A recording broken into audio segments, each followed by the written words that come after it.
After more than 40 years studying why people over the age of 60 begin to lose mobility, strength, and stability, a surgeon and medical researcher reached an alarming discovery. Poor circulation in the legs is one of the most dangerous, underestimated, and silent causes of physical deterioration in older age. What is most concerning is that, in most cases, people do not realize something is wrong until the damage is already at a serious and difficult-to-reverse stage. Over time, signs such as heavy legs, cold feet, tingling, frequent cramps, swelling, and even loss of balance begin to appear. These symptoms do not appear suddenly. They are the result of years of poor circulation acting silently inside the body, compromising muscle oxygenation, tissue nourishment, and the leg's quick response to movement. At this point, the situation becomes critical because the body has been compensating for this failure for a long time. Many people believe that walking daily is enough to solve this problem. In fact, walking is healthy and brings important benefits, but there is a limitation that almost no one talks about. Regular walking does not efficiently activate the deep vessels responsible for carrying blood, oxygen, and nutrients to the innermost layers of the leg muscles and tissues. In other words, walking alone is not enough to restore the deep circulation that supports strength and stability with aging. But the good news is that there is a solution. There are specific, clinically validated exercises capable of reactivating deep circulation, awakening blood vessels that have been inactive for years, and stimulating proper blood flow to the leg muscles again. These exercises help restore strength, stability, and functional independence within weeks when practiced correctly. And that is exactly why, in this video, 5 surgeon-approved exercises are revealed to improve circulation after age 60.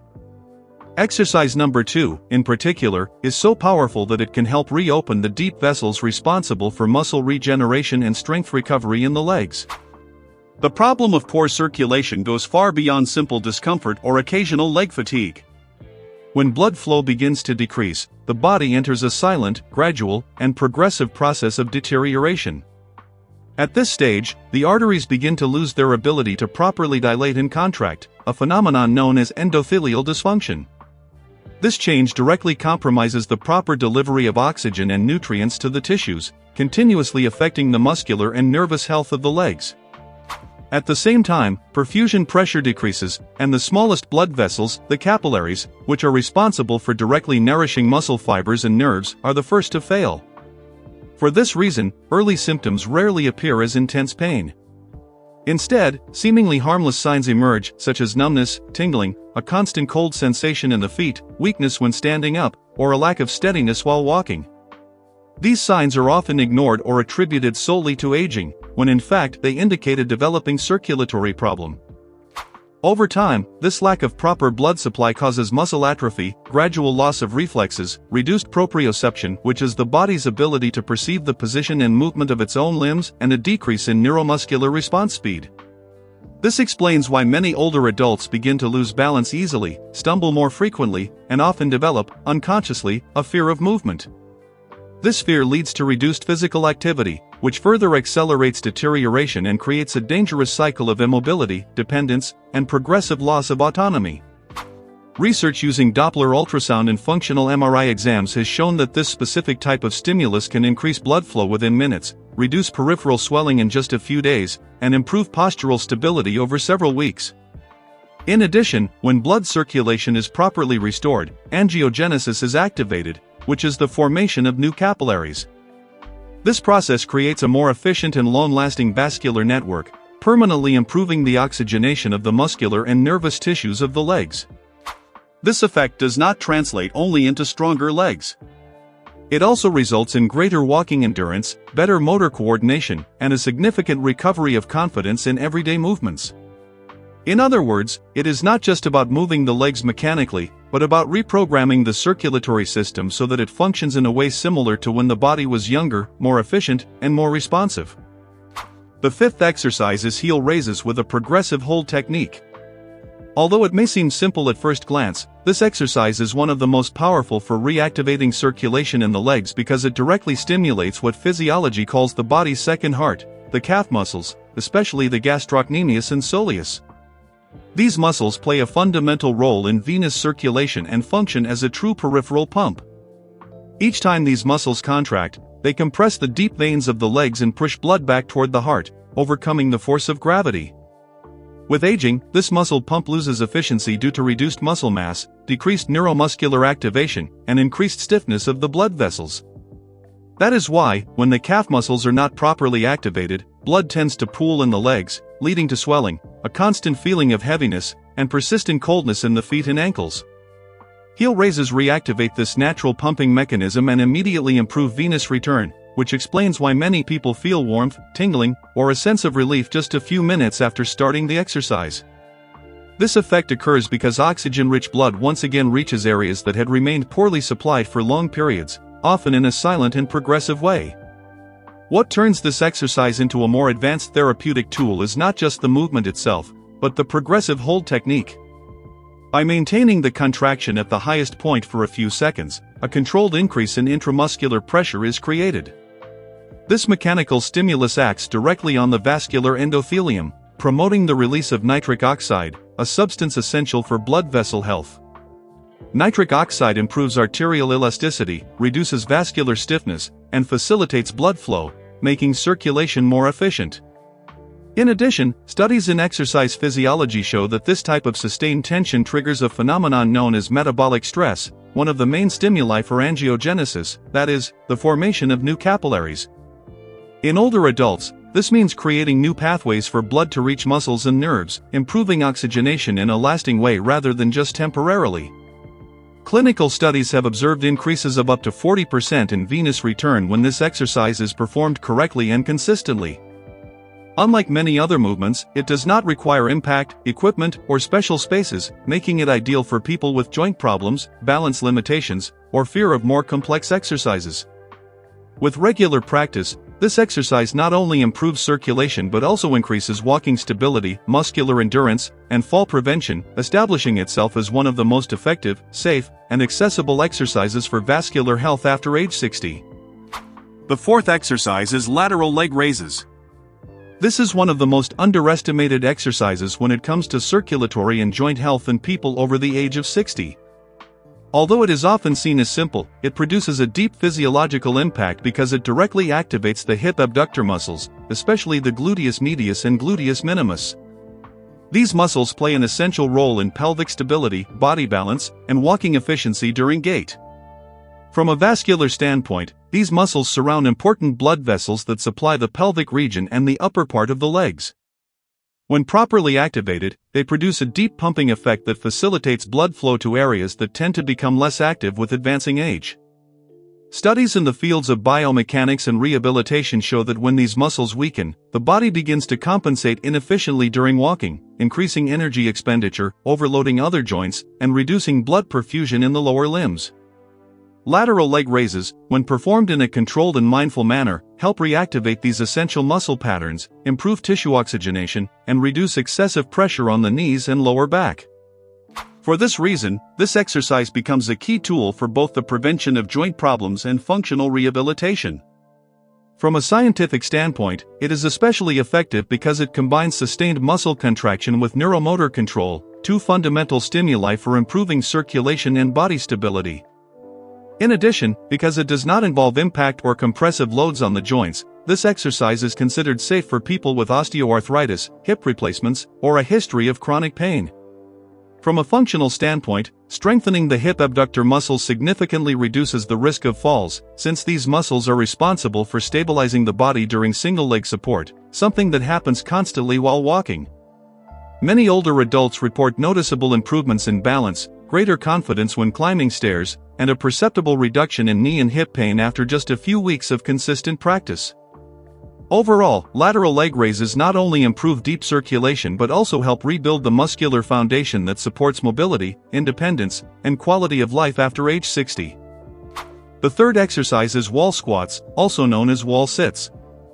This exercise represents one of the most effective and safe ways to improve circulation in people over the age of 60, because it is based on a little-known but extremely powerful physiological principle, sustained isometric contraction. Unlike traditional dynamic exercises, in which the muscle shortens and lengthens with joint movement, isometric contraction keeps the muscle active without joint movement, generating constant compression on the blood vessels that run through the thighs. This controlled compression temporarily reduces local blood flow. However, when the contraction is released, an intense rebound effect known as reactive hyperemia occurs, in which blood flows much more forcefully into the muscle tissues.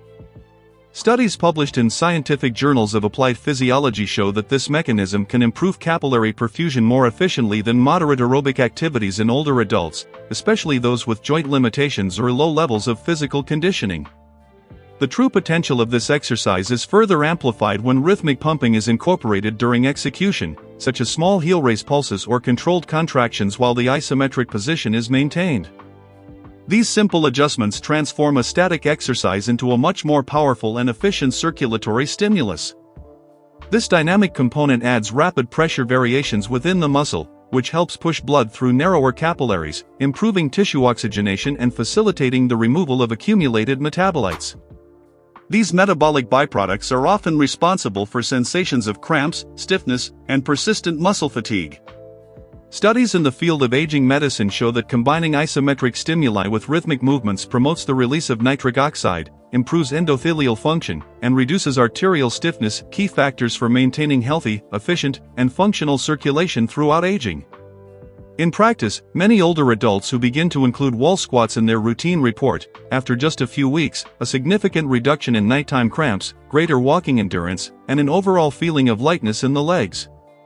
These effects are directly linked to improved deep circulation and greater efficiency in muscle oxygenation. In addition, this exercise strengthens the muscles responsible for stability during essential daily movements, such as sitting down, standing up from a chair, and climbing stairs, which translates into fewer falls and greater confidence when moving. Because it does not require impact, equipment, or specific environments, and allows different levels of adaptation according to each person's capacity, the wall squat becomes a complete therapeutic tool. It not only improves blood circulation but also helps restore strength, neuromuscular control, and functional autonomy in adulthood and older age. The second exercise is the cycling movement. Cycling is considered one of the most powerful and safe exercises for improving circulation in the legs, especially in people over the age of 60, because it virtually eliminates the effect of gravity on the vascular system. When performed in a lying position, venous return is naturally facilitated, allowing blood to flow more easily from the lower extremities toward the heart. From a physiological standpoint, this position reduces hydrostatic pressure in the leg veins, one of the main factors responsible for swelling, heaviness, and chronic fatigue in the lower limbs. With less resistance to blood return, circulation becomes more efficient, promoting tissue oxygenation and reducing the accumulation of fluids and metabolites that impair muscle function over the aging process. At the same time, the cyclical pedaling movement activates the main muscle groups of the lower limbs in a coordinated manner: quadriceps, glutes, hamstrings, and calves, creating a continuous pumping action that mobilizes blood in both superficial and deep veins. This synchronized muscle work promotes more efficient and consistent blood flow. Studies in the fields of cardiovascular rehabilitation and gerontology show that this type of exercise can significantly increase peripheral blood flow within minutes, even in people with compromised circulation, peripheral vascular disease, or reduced mobility. What makes the cycling exercise especially effective is its ability to stimulate endothelial function and improve blood vessel elasticity without generating impact on the joints. Research published in the field of exercise physiology shows that rhythmic and continuous movement promotes the release of nitric oxide, a fundamental molecule that enables vasodilation and improves the vessel's ability to adapt to the body's demands, especially during aging. In addition, by alternating phases of slow, controlled pedaling with brief moments of higher intensity, pressure variations are created within the muscles that stimulate microcirculation and promote angiogenesis, that is, the formation of new capillaries. In practice, many people report a noticeable reduction in swelling in the ankles and feet, fewer nighttime cramps, and an overall sense of lightness and increased energy in the legs after just a few weeks of regular practice. Another fundamental benefit of this exercise is its functional impact. It strengthens the muscles without overloading the joints, which significantly improves stability when standing up, remaining upright, and walking. This gain in control reduces the risk of falls, one of the main factors leading to loss of independence after age 60. For these reasons, cycling exercises are widely used in neuromuscular and cardiovascular rehabilitation programs, serving as an ideal tool to restore circulation, muscle strength, and confidence in movement in a progressive, safe, and well-tolerated way. The first exercise is walking.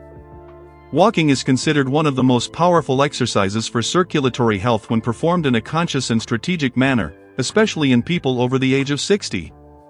Several studies involving patients with peripheral arterial disease have shown improvements of up to 65% in blood flow after structured walking programs, in some cases outperforming results achieved through pharmacological interventions alone.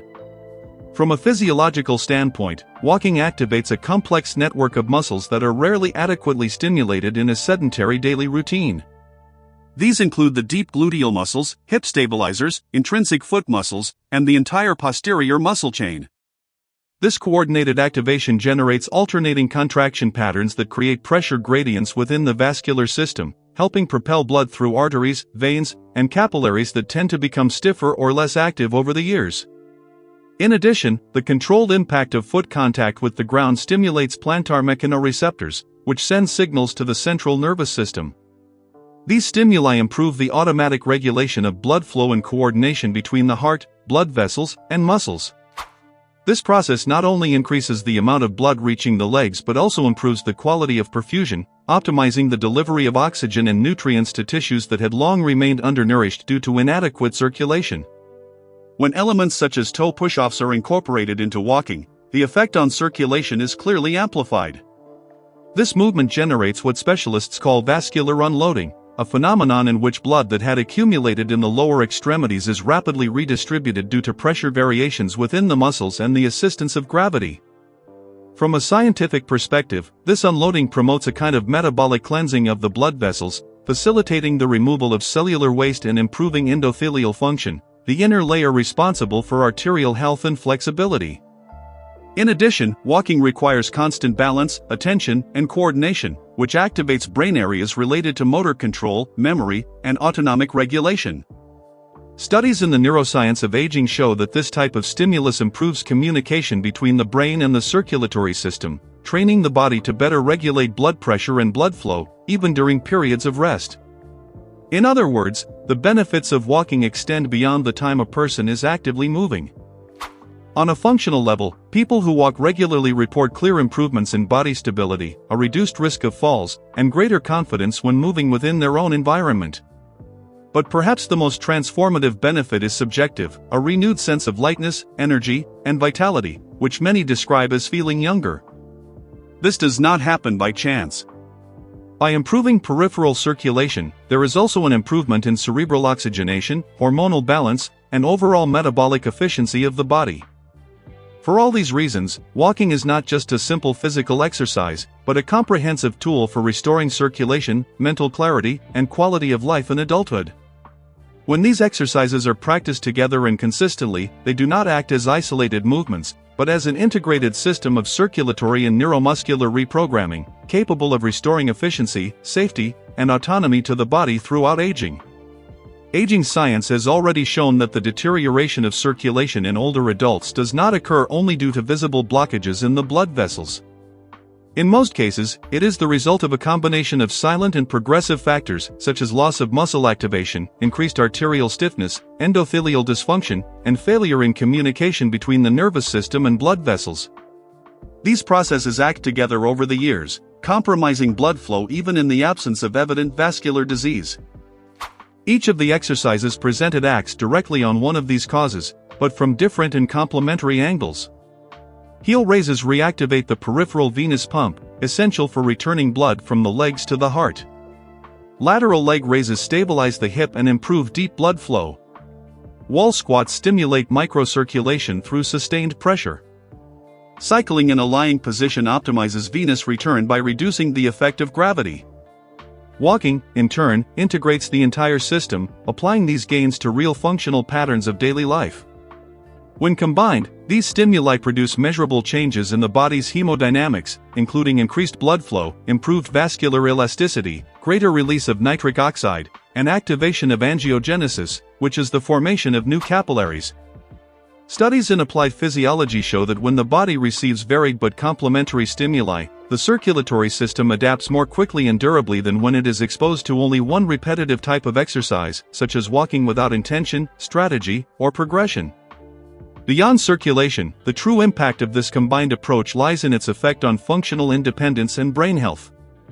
Circulation does not act in isolation within the body. It is closely linked to balance, coordination, muscle strength, and mental clarity. By improving blood flow to the legs, the flow of sensory information traveling from the feet and muscles to the brain is also optimized.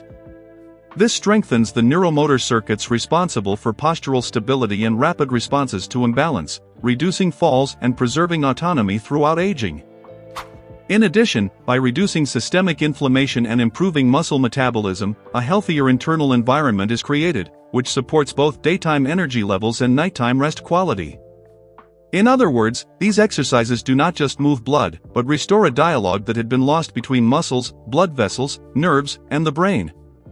When practiced regularly, they represent one of the most powerful, accessible, and safe strategies to slow age-related physical deterioration and recover a real sense of vitality, control, and quality of life that many people believed was lost forever. After understanding all of this, one thing becomes clear: loss of circulation is not an inevitable sentence of aging. It is, in fact, a sign that the body has stopped receiving the correct stimuli over time. These exercises are not random movements. They form a carefully structured system designed to awaken dormant vessels, reactivate neglected muscles, and restore the body's natural ability to nourish itself, repair itself, and remain strong. Science is clear and consistent: when blood flow improves, balance improves, cramps decrease, swelling is reduced, and that feeling of lightness returns, a sensation many believed they would never feel again. Now, the question is simple: will you continue to ignore these silent signals your body sends every day? Or will you give your legs the opportunity to regain strength, stability, and independence? If this content was helpful to you, leave your like, as it allows us to continue creating science-based information for real people. Subscribe to the channel and activate the notification bell so you don't miss upcoming videos, where we will dive even deeper into how to strengthen the body after age 60 in a safe and effective way. And write in the comments where you are watching from and which of these exercises you will start practicing today.